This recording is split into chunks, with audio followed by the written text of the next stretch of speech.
Welcome to season 12 of the Parenting Aces Podcast, a proud member of the Tennis Channel Podcast Network. I'm your host, Lisa Stone, and this week I am bringing back Coach JY Aubone to talk about the difference between liking and loving tennis and what that means for young athletes on the developmental pathway.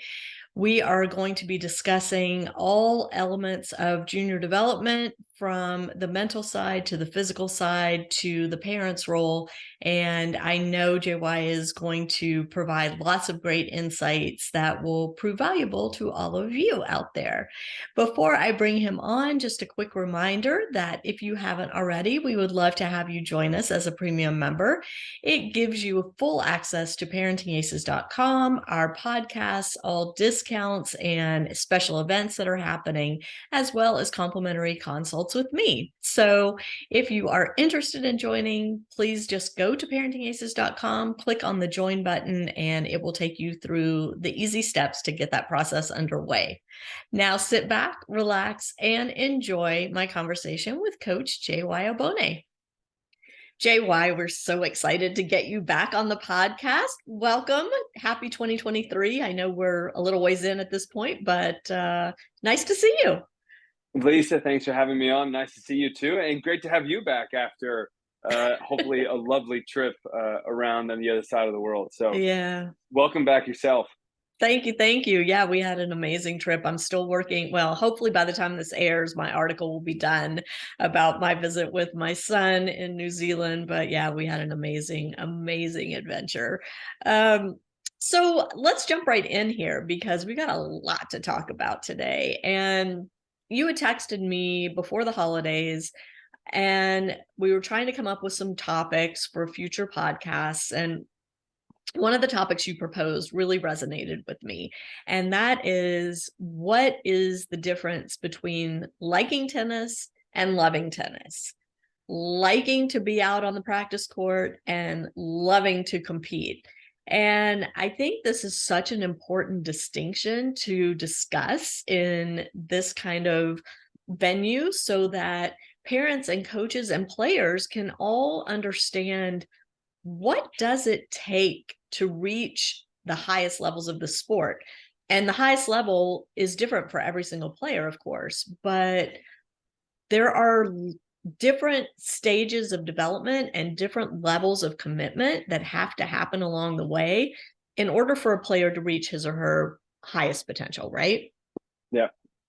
It's and what's so hard, and the reason why that topic has really come very on the front of my mind is because now that I've spent more time than ever working with juniors, and I've seen them go through so many different scenarios, after wins, after losses, after good weeks, bad weeks, me challenging them reassessing their goals, all this, I get to see their behavior, but I get to see their behavior along with their communication to me. And the one thing, I don't know, it sounds so silly and simple, but I never really thought about it before, which is, here I am talking to these junior kids, and I'm asking them to give me feedback. These are kids. They don't know how to communicate. They don't know how to express what they're feeling. Yeah. For the most part, they're going to give you the answer you want so they don't get in trouble, or they're going to say something without really understanding what it takes. And because if you ask a kid that's 11, 12, like, okay, you say you're going to fully dedicate yourself, like, and work as hard as you possibly can. Yes. Okay. They have no idea what working as hard as you possibly can on a week to week basis, at least in comparison to what the top juniors in the country and around the world are doing. Right. So they don't know and what neither do the parents. Honestly, the parents don't really understand it either unless they've had the opportunity to witness it firsthand. Exactly. And it's very different than working hard in school, which is not a physical thing. It's a mental thing, and that can be tiring, but this is a different kind of tiring, is a different kind of stress. And here I was just taking these kids at their word for it and just being like, well, you're not doing what you said you're going to do. You're not doing what you, it's because they didn't know exactly what it was going to take, how hard it was going to be. And I'm like, I don't get it. Like, what's going on? And Where's the because, disconnect, right? yeah, where's the disconnect? Yeah. Is it me as a coach that I'm not good enough, or is it them that they're trying to tell me that they actually don't want it, or maybe maybe it is something that a lot of parents talk about. The stress is too bad, or they're just overwhelmed and anxiety and everything with UTR. Or maybe they just don't love what they're doing.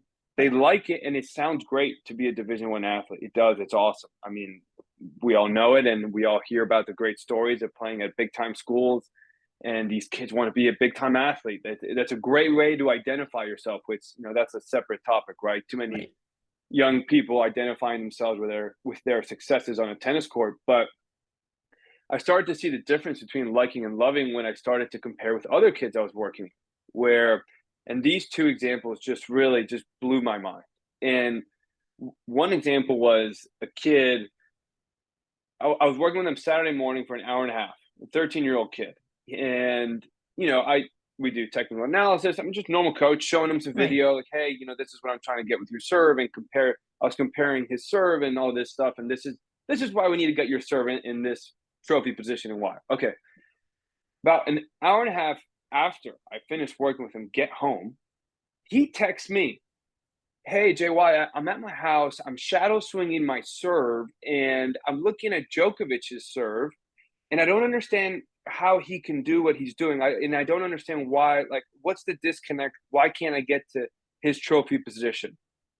Okay, I had never asked him to look at Djokovic's video. I'd never asked him to shadow swing at home, and I know his parents were not forcing him to do that on a Saturday afternoon. I know the family very well. They all work hard, but they let the kid take charge. And here he was caring enough after what many people would say was, hey, you already had your Saturday morning tennis. It's okay. You can let it go. Go have fun. Be a kid. He was having fun. He was being a kid. He's having the time of his life trying to get better at a sport that he loves.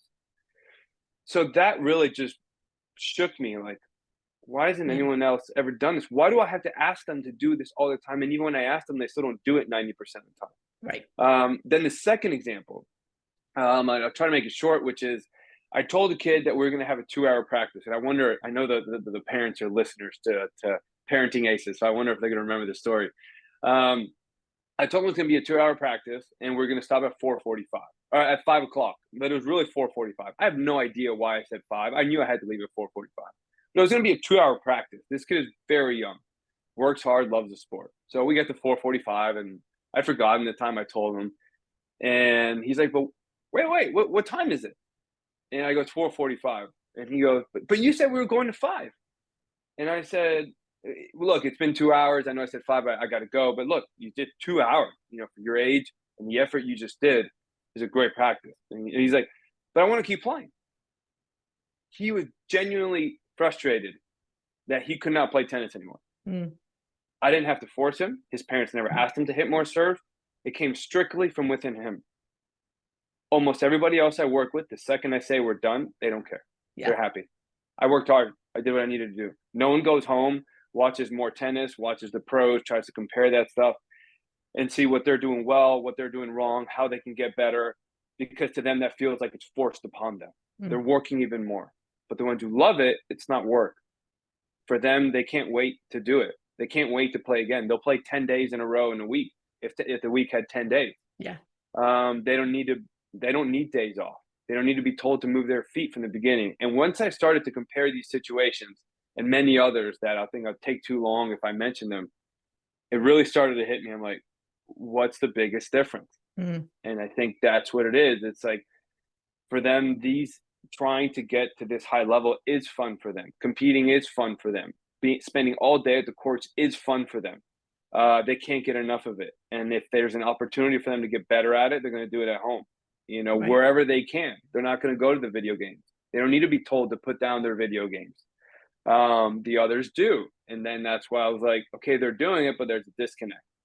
Right. I'm sorry, I don't mean to cut you off, but what I want to kind of make sure we point out here is, in these instances, you, the coach, aren't telling these kids to do more work. The parent isn't nagging the kid to do more work.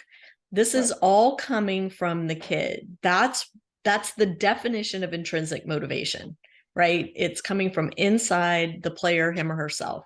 And I just want to be sure the parents are hearing this, because I get asked or told all the time from parents when I do these consults, oh, I have to constantly bug my kid to do this, to do their fitness, to work on this thing, to make sure their equipment's in order, yada, yada, yada.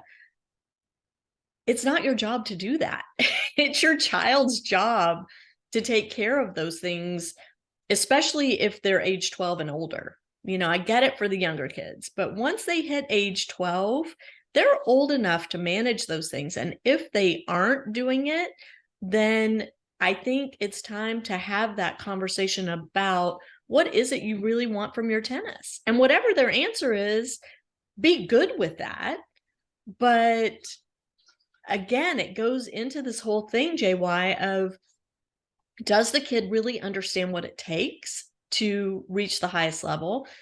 Does the parent understand what it takes? And is the coach communicating clearly with both those people to make sure everybody's on the same page? And this is also very important, because all the kids I work with that were not giving me the examples of what I thought of someone who's just so truly in love with the game, right? Yeah. They were all people that maybe at first didn't understand what it took, and that's why I was brought in to show them what it takes. I'd already challenged them enough times to do more, to stretch more, to work more, to play more, to work harder, to focus, do a lot of different stuff. Okay. And they're still not showing me. I have another player I work with, and I'm not, parents might know these stories. You might know who I'm talking about, but don't worry, I'm not going to mention names. But, these are personal experiences, and that's why I'm not making this stuff up. They're another player I worked with. They were saying all the right things every single time I challenged them. Every single time I watched the match, nothing changed, or it changed so slowly. It wasn't enough. I'm like, we still have to continue to work on these things. Year later, we're still working on the same 4 or 5 things. So at what point are they taking full responsibility for what they have to work on? And this is why we can't just listen to what the kids are saying, watch what they're doing.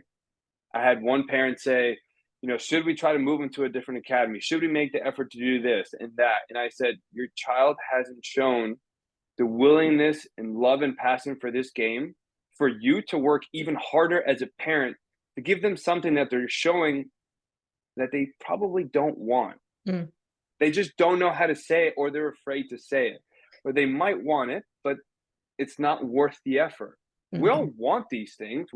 I would love to be the CEO of the biggest tennis company in the world and teach the best players in the world if I could work 3 hours a day and then just see my family all day long and not have to work very hard. Of course. I mean, that's a dream scenario. Doesn't work that way, though. Right. And I think, it's interesting that we as parents, and I say this all the time on this podcast, everything we do comes from a place of love. We're not trying to stress our kids out. We're not trying to sabotage them. We're not trying to make them feel bad. We're trying to provide them the best opportunities we can, because we want for them what they want for themselves, but we can't want it more than they do. And this is the thing about tennis as an individual sport, right? It's all on the player out there on the court. You don't have a team to blame when things don't go your way. It's all on the individual player. And so if you're not getting the results you want or think you deserve, you have to look inward and say, what's missing here? What am I not doing enough of to get where I want to be in this sport? Parents, I've been in your position. I mean, there were times where I definitely wanted it more for my kid than he wanted it for himself. And I know what that feels like, but all you're going to do is end up spinning your wheels and cause conflict. And that's not what we want. And we're so afraid of what they're losing out on at times. And I can say this now because I'm a dad now. I'm a year in, so I start to understand these thoughts a little bit more about wanting the best for your child. But what if they're actually happier not going after this goal that they said they were going after? What if they actually are going to be happier just playing tennis for fun with their friends, playing high school tennis, playing club tennis in college. And maybe they didn't achieve the goal that they said, but they're actually happier because they're enjoying the sport in the way that they actually prefer, which is without the stress of competition or being that physically exhausted on a daily basis. It's hard. I mean, it can be frustrating to be that tired on a daily basis, but that's just the standard. I mean, it's Tired and in pain. I mean, we yeah, hear, it the hurts. professional players, the college players, every day something hurts on their body. Every day. Yeah, It doesn't matter how great a shape that they're in. It doesn't matter how extensive their team is, behind them, supporting their physical needs and all of that. Something is hurting pretty much every single day. And so you have to be good with that. You have to, yeah, have the resiliency to deal with that. And if somebody doesn't want to deal with that, it doesn't make them weak. It doesn't yeah. make them a bad person. It doesn't make them less than. It just means this particular journey may not be for them. And maybe they can tolerate, quote, pain in other arenas, and put the work in elsewhere because maybe that satisfies their needs better. Yeah, and that's why I always found college so great for me once I was able to choose my classes because I was Right. able to say, "Ooh, well, that's interesting. I want to go there." You really have the time to finally see what else you like. But when you're a kid, so much is out of your control. It's Yes. such a big portion of your day is taken away to school where you can't choose what classes you take. Then you have a very limited window. And once you started working at something, well, you feel like if you just push a little bit more, maybe you get what you want, but you're afraid to try other things because by the time you get to 13, 14, if you change now, either you get to be very good at it, or you're not going to play Division 1 sports. Are you okay with that? So there's just not a lot of time to take chances once you reach a certain age, and I think that's where sometimes we force things where maybe it was like, hey, just let it be. Just I think parents should probably try to do this a lot more, which is, you know, don't sign your kid up for a tournament until they ask. But don't bring it up. I've seen parents do this too.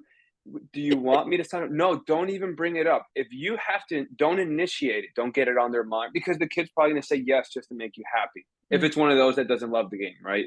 right. Just sit there and don't sign them up. Don't bring it up. Don't ask them anything. See if they ask to play a tournament. Never get them a practice match. See if they ask to play a practice match with a friend. If they never ask, and this child has been in junior tennis for a long time, it's been communicated they need to play tournaments, they need to do practice matches, they need to go to the gym, and if they never ask all this stuff, that shows you enough. You don't need to ask them anymore. Just let them be. Just Hmm. let them play. Let them have fun. And good, if they want to play, they're going to ask you.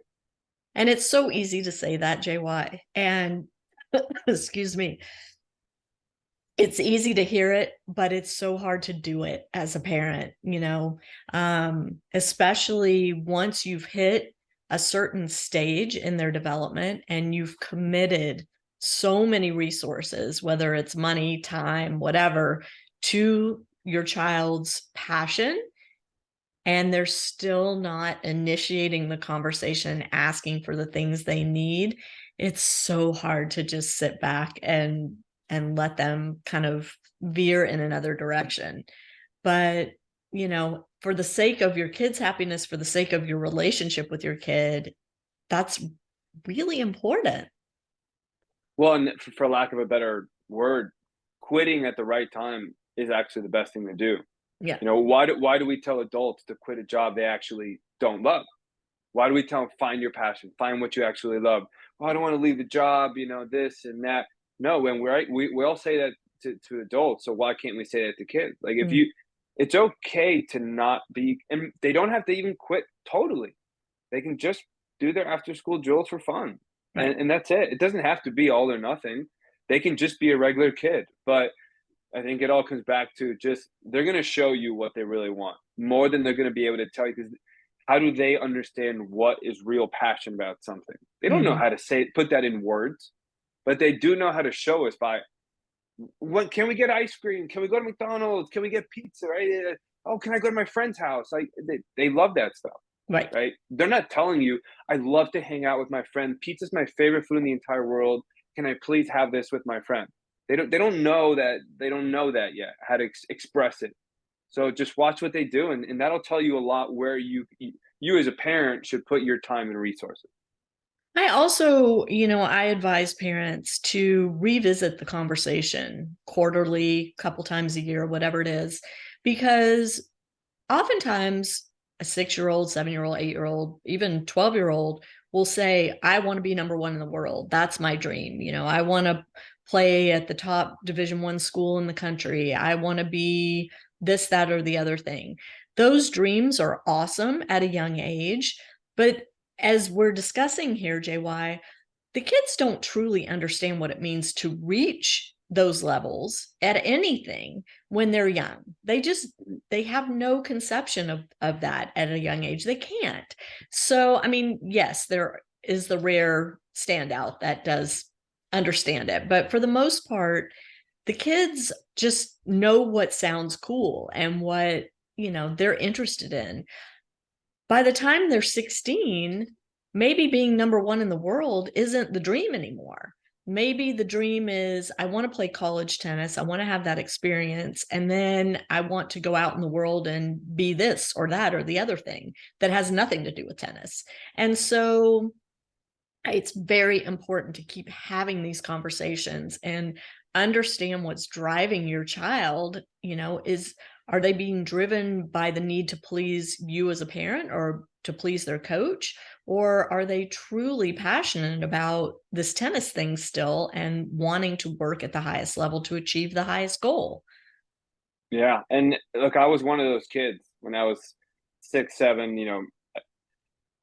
and I don't think kids really understand, even the ones that, like, stick with it, right, and say, "I wanna be number 1," and they stick with it. It's not that they understand what it takes, it's that, yes, they say that stuff, yes, they want that stuff, but in the moment, they love what they're doing so much, and that's why they're able to keep going, so that Mhm. even though they find out, "Okay, great, I have to this drill becomes even harder, now I have to run faster, now I have to do fitness." To them, it didn't matter because it was all done in the name of getting better at the game they love. So to them, it wasn't work. It was, yes, it was tiring, but it helped them play the game better. So to them, it was worth everything. And I Mhm. was like that too. My dad played pro, but I'd never seen a pro practice. I just saw them play well. So no one worked me at 6 or 7 or 8 or 9 or 10 like a pro, but I loved every second I was out there. And so my dad was like, "Well, you got to do this drill now." Okay, great. Let's do it. Let's do it. I never said, "Oh, I don't want to do it." I Mhm. might say I hate it, but I was on that court, I was on that line, and you didn't have to tell me twice. I mean, it was always like that. And so it always came back to I loved what I was doing every day. Well, most days. I hated losing. So sometimes you lose enough, you don't want to be out there anymore. But I kept coming back. No one had to Mhm. tell me to come back. Yeah. Yeah. You mentioned a few minutes ago this whole thing of, coming out after school and practicing.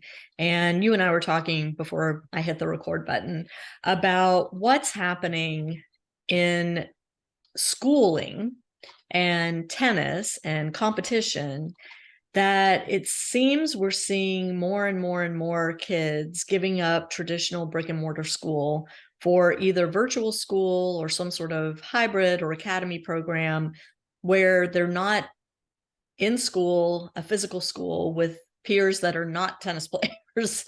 Yeah. um, I'd love to dig into that a little bit because it fits right in with this whole conversation around loving the sport, loving the competition, and the sacrifices that need to be made along the way. Those who've been listening for a while, those who've had consults with me, y'all know how I feel about homeschool. We did it in my house. My son homeschooled for a year and a half. I think he would say it was a mistake. He couldn't wait to get back into brick and mortar school when he started high school. And I couldn't wait for him to get back into brick and mortar school either. And he lost some things along the way, but he recovered and wound up doing fine. I'm curious to hear your take, JY, on why you think this whole homeschool thing just seems to be out of control right now. More and more kids choosing that option. And if we want to start to see a reversal in that trend, what needs to happen? This is a tough one. And, the way I've viewed this for most of my life compared to where I am now, especially just even the last year, spending a lot more time in juniors. I wrote a blog last year about the things you need if you don't want to homeschool but still make it to Division One. I still believe in those things, but I do recognize it's become harder than ever to reach the highest levels of junior tennis and reach the highest levels of Division One college without homeschooling. Now, I just say it's harder. I'm not saying it can't be done. Mm-hmm. I'm also saying the highest levels, not that you can't be very good. So you can still get to like a top 40 school, not homeschooling, but it's going to be very hard for you to probably make, the top 5 team in the country. And the Why reason why is that?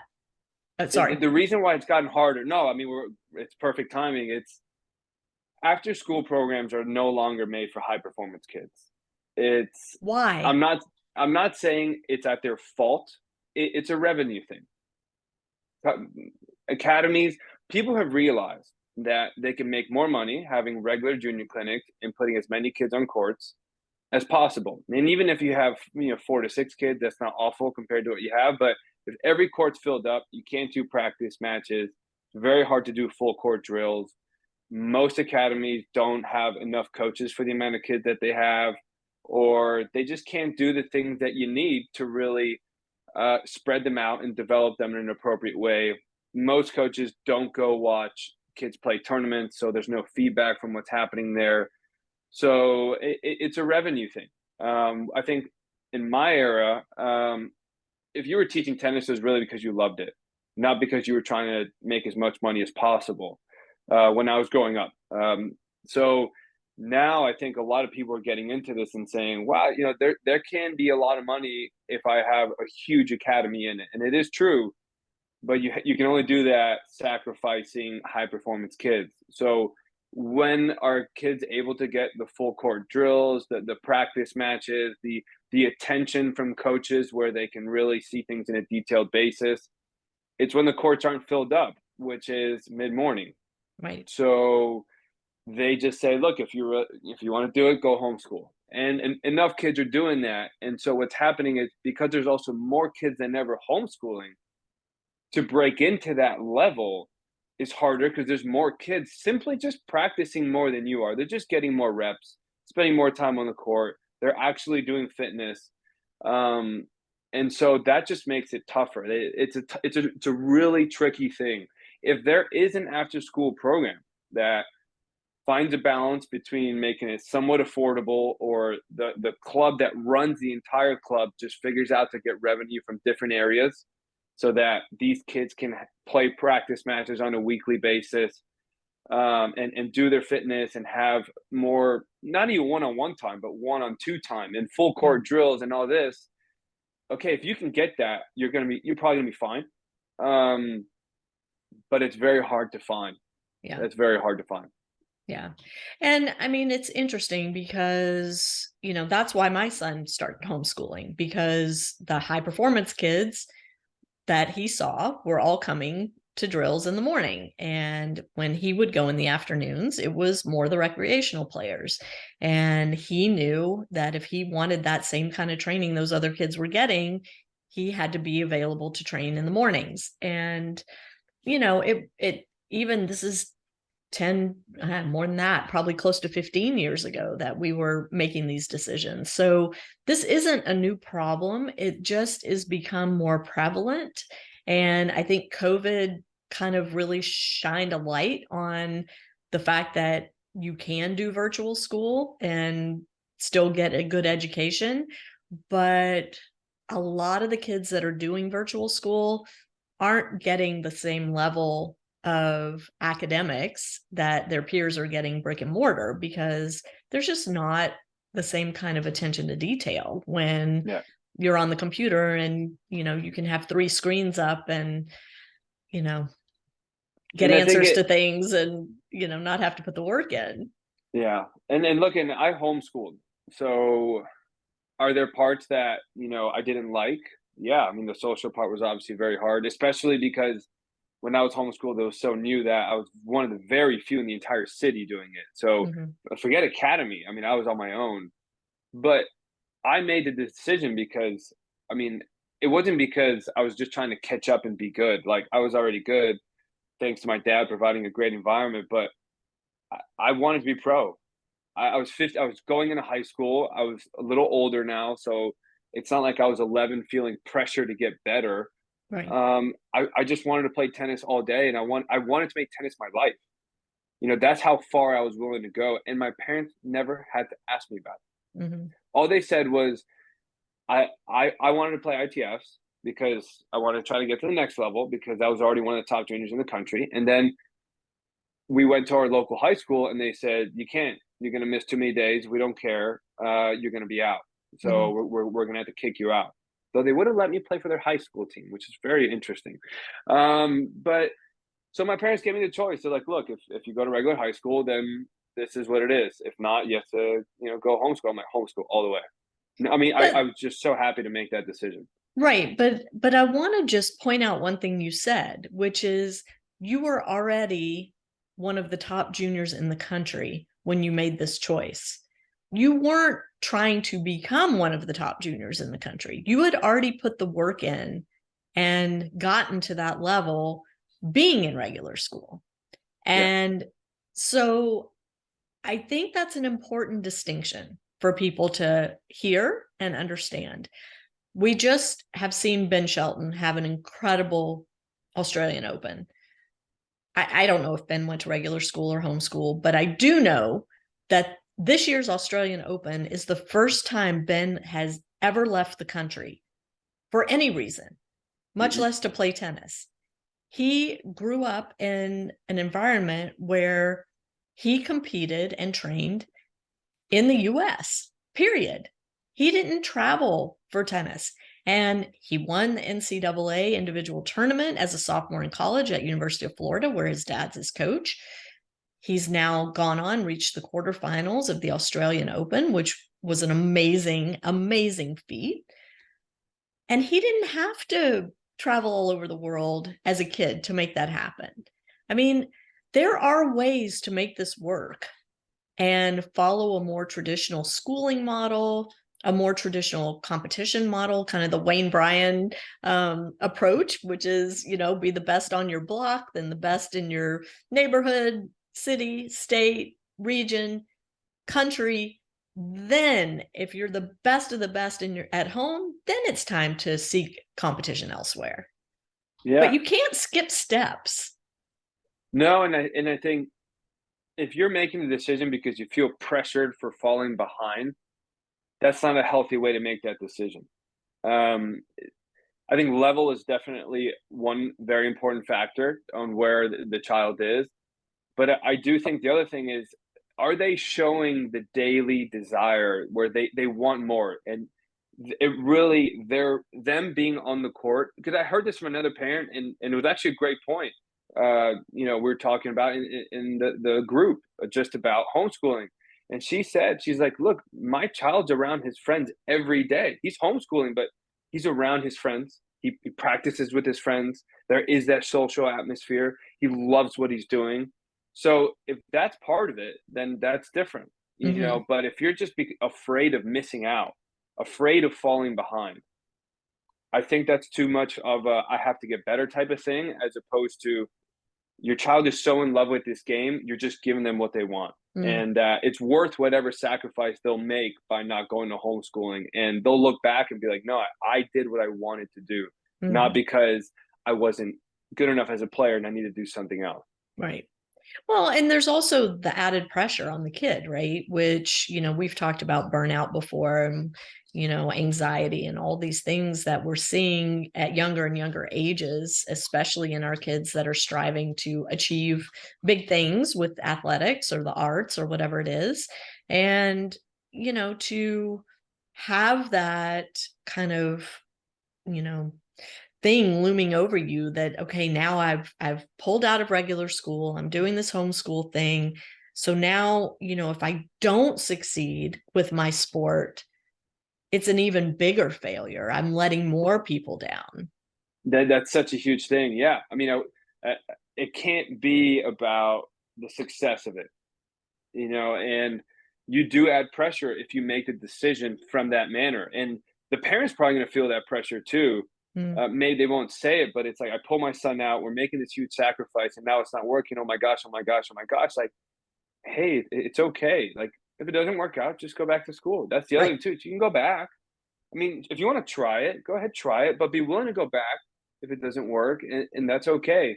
But yeah, if that's why, if you make the decision out of pressure to get better and win more, as opposed to you loving what you're doing and that's all you want, you just want more of it, and there's a healthy way to homeschool and get your tennis in, so you still get both, then you're actually bringing pressure, which is going to be even worse. Mm, right, right. And it's all tied into this whole notion of, does my kid like tennis, or do they love tennis? Do they eat, sleep, and breathe tennis? And do they want to compete all the time and get better all the time, right? And again, it goes back to having these conversations on a regular basis. As a parent, you've got to check in with your kid and make sure that they're doing what they want to be doing for the right reasons, and that you're all on the same page about how they're going to achieve these goals, and whether or not the goals are still the same goals they had 6 months ago or a year ago. Maybe the goals have shifted a little bit and they don't really know how to tell you that. Yeah. So providing that safe space to have the conversation. Listen, as a coach, JY, I'm sure you've heard from some of the kids, who have come to you and said, I can't say that to my parents. It would devastate them, or they would be so angry with me. Right. And Yeah. sometimes the coach is the sounding board for those things. And that's why it's so important to have a great working relationship with your kid's coach. Yeah. And that's why I think if you're if they don't know how to communicate or they're afraid to communicate, just watch what they do. Watch what they do. As let's just say you have a quarterly conversation, you give it 3 months. Once you have that conversation, you've set the goals, the standards, the expectations. Now just go let them prove themselves. And that's gonna speak louder than anything. And if things aren't going well, a lot of times we say, well, they're not working hard enough or they don't care enough. Well, if you don't love what you're doing enough, you're not gonna go far enough, deep enough internally to make that extra effort that helps you get the results you need. But they don't know how to communicate love versus like, but they'll definitely show it. Yeah. And there's just simple things like if you have to ask your kid to walk to move their feet every single practice for like a year, that's a problem. Okay. If your child never watches tennis ever, they'd probably like tennis in a certain way. There's just clues that you just kind of can see. I'll give one final example. I hope a parent is okay with this, but this spoke loud enough to me where I was asking a kid about his tournament schedule for the summer. He's older, so he should have some input. I'd written some thoughts down, and the player told me, "Well, just wait a second, because I got a summer job and I got to get my summer job schedule." And I said, "But what days do you work?" I'm confused. Well, on the weekend. Well, the tournaments are on the weekends. It's going to be hard for you to have a good training block and schedule and play tournaments if you're busy working. So, I mean, that said enough to where Right. I got in. He was focused on that before he was focused on the summer tournament and what that schedule would be. And then, okay, I'm going to play here. So if I'm going to work, it's on these weekends, not there. No, it was actually the opposite. Mm-hmm. So I was like, okay, no problem. That's the thing. It's okay. It's totally fine. But that already said, okay, I kind of see where his desire is, and that's okay. I just Mm-hmm. rolled with it. Rather than getting mad at him and frustrated with him and pressuring him to do something he didn't want to do, he just showed me. So I said, okay, we'll build a schedule off what we can. We'll go from there. I'll work you hard and we'll go from there. It's okay. Well, and this is such a good point, because I think for a lot of us, we think it has to be all or nothing, right? I know I was guilty of that mindset. Like, if we're paying for lessons and drills and, you want to play tournaments, like, you either have to be all in with this or we're not going to waste our time and money on it. Right. But the Yeah. reality is there is a gray area. There is an in between all or nothing. There's, building a lifetime tennis player, a kid that just enjoys being on the court, hitting with friends, playing a fun match. They may not love the competition of tournaments and dealing with rankings and ratings and multiple matches a day, et cetera, but they may really love playing tennis. And that's me as an adult. I love playing tennis. I don't play tournaments. I don't go take lessons and drills. I play matches 3 times a week, and that's what I enjoy doing. And it's very social. And I live in Southern California, so I'm outside in the beautiful weather. I mean, that's what I love. And there's nothing wrong with that. And in fact, what a great gift to give a kid, to have that lifetime sport. So I think as parents, sometimes we need to shift our mindsets a little bit too. And the coaches, the good coaches, understand that not every kid is going to be number one. Not every kid wants to play college tennis. Not every kid wants to be number one in the world as a professional. But as a good coach, your job is to give them the skills for them to play at the level that they desire to play at. Yeah. That's where the coach comes in. And I think more than ever, that's what I'm trying to learn is to help parents, navigate this, because it's their first times going through it. Sure. So, and it's, I've learned now to say to parents, like, let your child be. They're fine.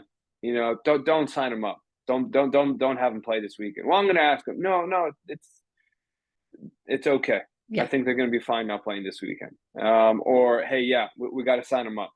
Let's go. Let's get ahead of it, because, they're showing me that desire, and then I can help. And I think that helps. I think if a coach can do that, it just helps de-stress the parent from having to figure it all out, because the coach can show them, like, hey, they're working in the way that they want. It's not the way we want, but it's the way they want, and it's fine. And we got to get rid of that FOMO thing, right? We got to get rid of it. We got to get rid of comparing our kid to the other kid over there. And well, that kid's homeschooled and training 6 hours a day. My kid's going to fall behind. I mean, it's just like we were talking, earlier. You've got to just take a step back as a parent. And it's so hard. It's so hard, because we see potential, right? We see what our kids are capable of achieving. And my inner chatter was always, well, if he'd only do this, if he'd only put the effort in here, then he could be up, at this ranking level or this UTR. And that's just such a bad attitude to have. Well, and it might be true to an extent. Sure. The potential might be there. I always like to give this example, which is, Gael Monfils, everyone said, with the talent and physical capability, should have won a slam if only he trained as dedicated and disciplined as Nadal. If he would have lived a life of Nadal, he would have hated the game of tennis. Yeah. He would have never even made it. He would have burnt out so far before he even reached number 9 in the world that nothing would have ever happened to him, because that's not the way he enjoyed the game. But people, they have a hard time thinking, well, if you just do this, well, maybe you're right, but maybe they can't handle that. That's not for them. I think the one final point I also want to make is, parents, this is tough. They compare a lot with other kids, especially local kids they've seen a lot that are of a similar age, and well, why are they doing better? And they sometimes bring it up to their son, well, like, look at him. First of all, you don't know what the other kid is doing to train and develop. Find out all those things. This is something I've found out a lot, which is that other kid's doing better, but he's actually practicing more. Maybe he's practicing the same, but has a better training environment, better training partners. We don't know why they're doing better. And maybe there's nothing you're doing wrong. Maybe for the training you're doing, everything's fine. But that kid, even though he was not as good as your kid 4 years ago and is better now, has really changed his life. Maybe is completely homeschooling, right? And you just don't know that. But for the last 2 years, he has double the amount of practice time on a daily basis than your child. That's going to make a huge difference. It may be something as simple as getting more sleep, or eating a healthier diet, or hydrating more completely. I mean, there's so many factors that differentiate the kid who does well and the kid who is mediocre, right? There's so many factors. And the second you start comparing, it goes back to, resulting. Everything's about the results. So Yeah. if your child is doing everything that they need to do within the time that you've given them to train, then let them be. But if you think that they can be doing better, well, first ask, can we be doing more? Before just comparing. So Right. I think that comparing is just a bad idea. Just stay away from it. Just don't do it. Just talk to your coaches. If you think you can be doing better, just talk to your coaches. Don't compare your child with other kids, and don't talk to them about how other kids are doing. I think that's just an awful idea. It never works out. Agreed. Well, JY, as usual, very enlightening and eye-opening conversation. I always love chatting with you and so appreciate you taking time to come back on the podcast. And you have an open invitation to come back anytime. If parents want to get a hold of you, if they want to take advantage of your virtual coaching that you offer, or just have a chat, what's the best way for them to reach you? I'm everywhere on social media. Aubone Tennis, Aubone Tennis. That's my Instagram handle. I spend probably a little bit more time there. AuboneTennis.com. That's my website. A bunch of different places you can reach out to me through there. I would say if you want to find me, it's pretty easy to find me somewhere. So, and just send me a message. We'll have links to all JY's social media info in the show notes on parentingaces.com as well. And I can tell you from personal experience and from talking with many of you who have already reached out to him, he is great at getting back in touch. So if you are interested in finding out more about what he does, don't hesitate to reach out. JY, great to see you. Continued success with your business. Enjoy parenthood. And I'm hoping we're going to see each other at Indian Wells for the junior event this year. We got a shot. Okay. So hopefully I'll see you there. That'd be awesome. To my listeners, thank you so much for tuning in. We will catch you next time on Parenting Aces.